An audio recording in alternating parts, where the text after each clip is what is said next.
I want to paint you guys a picture. Imagine a young 6-year-old girl trying to protect her mother while her father is trying to attack her mother. I was that little girl, and I was raised in a domestic violence household all the way up to the age of 8. I may have been young, but I remember everything like it was yesterday because moments like that always stick with you. Not only was I raised in that household, but I've witnessed 4 of the closest women to me experience the domestic violence. Domestic violence is a topic I am sure everyone has an opinion on. Whether your opinion is positive or negative, the truth is in the article, Women Subjected to Domestic Violence, which informs the reader that 1 in 4 women in the United States will face domestic violence in their lifetime. In the article, Child-Centered Therapy as a Means of Healing, let the reader know that in the past year, 8.2 million children have been exposed to domestic violence.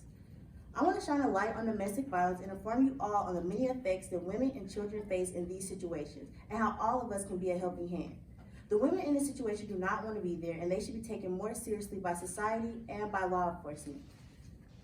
The children in the homes are facing long-term effects, and extra steps should be taken to make sure they're not affected by the situation they're in. This topic is very close to my heart, and I now want to help you look through the eyes of a victim.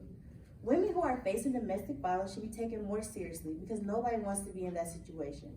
The article, Why You Need to Stop Ignoring Domestic Violence, states that society is quick to judge a domestic violence victim without realizing it is quicker to get in the situation than it is to get out.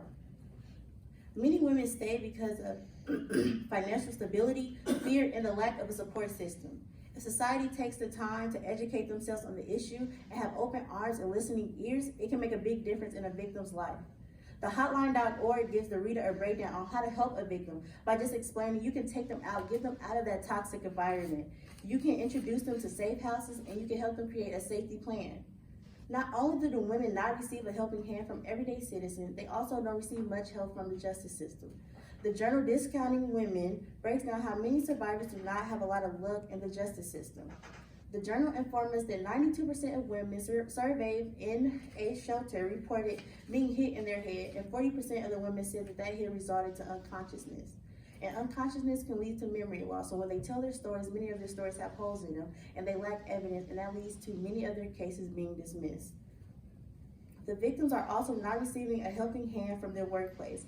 The journal Employment Rights Standard Provision for Working Women Experience Domestic Violence elaborates on how many of the victims are working right under our noses, and the workplace should take more action.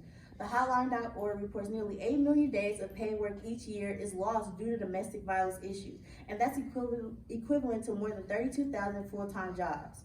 The workplace can start to hold trainings on how to deal with the victim if there is any suspicion of domestic violence, and they can also be better in spotting the signs of domestic abuse. Now that you have heard ways to be a helping hand to women that are facing domestic violence, it's time to look at the children. The victims are very important, but the children are just as important, and many steps should be taken to make sure they get the help that they need.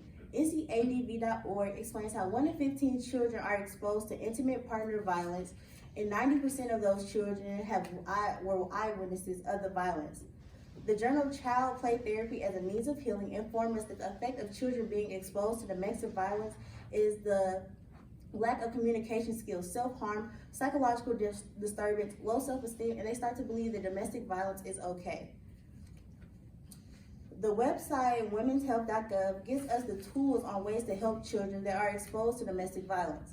Some of the steps we can take are making them feel safe, listening to their fears, teaching them about boundaries and healthy relationships, giving them a support system, and introducing them to professional help. The children are the future, and not one should be overlooked. No matter what the situation is, we should all take the time to place ourselves in someone else's shoes. The children, neither do the women, pick the path they are going down. It takes 2 seconds to be a helping hand.